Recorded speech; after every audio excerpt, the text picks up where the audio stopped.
and meet one gutsy person. Nakatira sa Manila, nagtatrabaho sa Quezon City, pero sa Baguio nag-audition si Joel Amper, also known as BM. And behind that happy and gay facade, Alam mo naman, pag buhay ng bakla, kailangan matulungan ka sa family mo.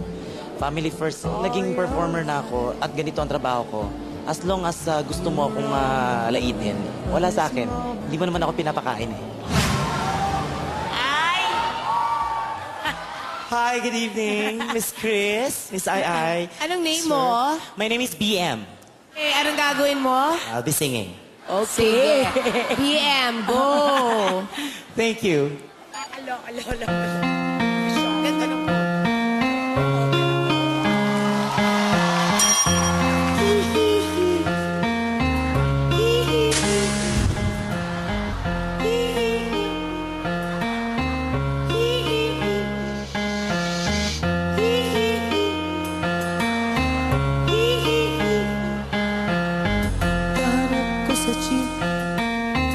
Ang isang ali nagprorasal, matangay nakapikit, pumara sa may kumbento, sa baba ng po sabi ng super, kasi may nanguhuli, mura pa'y na murang ali.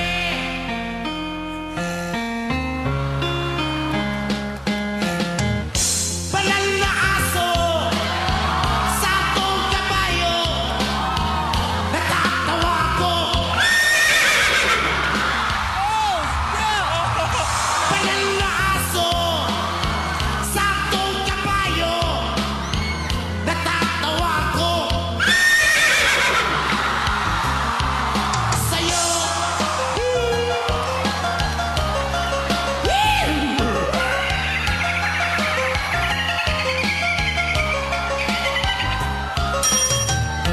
Naharap sa kalye ang isang lalaki, hininga ng pera ng batang tuloy. perfect horse sounds coming from a human being I have ever heard. Pagkain lang po sabi ng paslit, talagang di ba po pwede lumipat ng pwestong lalaki? Everybody, banal na aso, santong kabayo, natatawa ko. Banal na aso, santong kabayo, natatawa ko. Sa'yo. Thank you.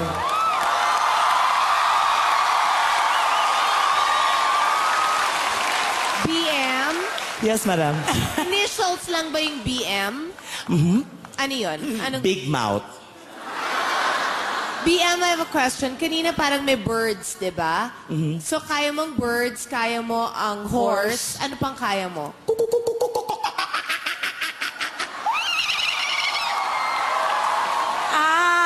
Marami kang alam na ganyan. Ano pa?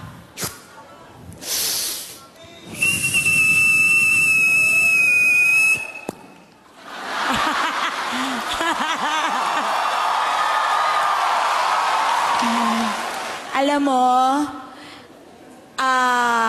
kahit nakakatakot yung gumaganon ka, isa kang napakagaling na performer. Thank you so much.